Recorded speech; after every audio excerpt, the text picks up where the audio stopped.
everybody? Welcome back to the Journey to 1 Million, hosted by your boy, Freddie Two Hand, man. First of all, give yourself a shout out for being here, man. Give yourself a shout out for being here. You know what I mean? Like, all right, so this is your first time here.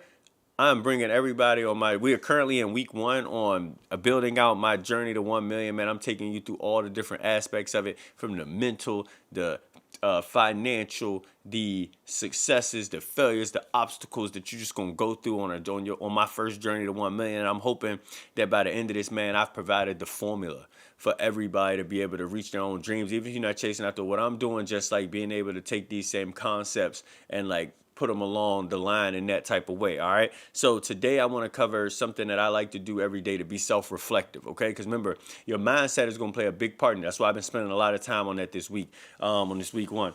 And so y'all might have ever heard of these icebreaker cards. All right. These are called icebreakers. And I challenge everybody. If you've never heard of this, you've never done this, if you're going to be on this journey, if you have the funds right now, head on to Amazon, go ahead and grab this. No, I don't have a link in the bio. There's no affiliate links. There's no anything. This is just something that I like to do to be able to improve every single day. So let me explain to you how this works. Every single day after I come back from the gym, I always like to grab this box, okay? And within this box is cards, and these cards cover different categories. Each of the cards got like a different color on the back, and like they cover dreams, life lessons, exposed, courage, beliefs, self-awareness, just different things. And something I like to do is right before I go take a shower, grab a card, pull it out, and then go ahead and read it. And whatever the question is, I like to reflect on that while I'm in the shower, or just thinking about it before I really get my day going, and just see like, how is this thing applied to me? So this question right here: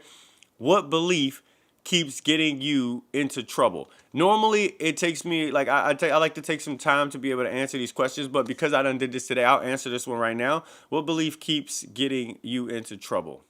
Don't wait too long to like get in a relationship, because the older you get, like this, you all know how it is. Like, especially if anybody else that's single, and just like, even if you on your ish, even if you're not, like, it don't matter. But like, I can definitely say that, like, as it's like funny that I like grow and level up so much on my own with, honestly, like, I mean, the support of people in general, but like what I mean is just like having that significant other. Like, it's been a minute, and so I could definitely say it's just times where I'm like, dang, that'd be fire to like have that. If I had that could do this. But like, it's more of a societal thing. I still think it'll be great, and in the future I definitely look forward to it. But I did find myself with my former identity, and if you don't know what I mean by that identity thing, you need to go back and watch my identity video, and because I ain't about to break it down now. But my former identity definitely struggled with that a lot. I would say my new identity that I'm currently constructing, I really don't even think about it anymore, if I'm being honest. So just something to just remember, like that. We all got little things about us. So the point I'm making with that box is you should definitely grab it, because it just gets you thinking, and it gets you like understanding yourself a little better. And it doesn't even matter if you keep redoing the cards over and over. It's 150 of them. It doesn't even matter if you keep recycling them every 150 days. You grab a different one, because you're changing and you're growing each and every day. So how you perceive something today, you might not perceive it that same way in 150 days, And so, especially if you're going on this journey with me, that means 150 days. I got to do this right now. 3, 6, 30, 60, 90, 120, 150. That could potentially be 5 months. It's something to remember while on this journey, man. Thank you all for being here. Make sure you hit that like button. Make sure you hit that subscribe button, and continue with me along the way. So, this is week 1. Let's get it.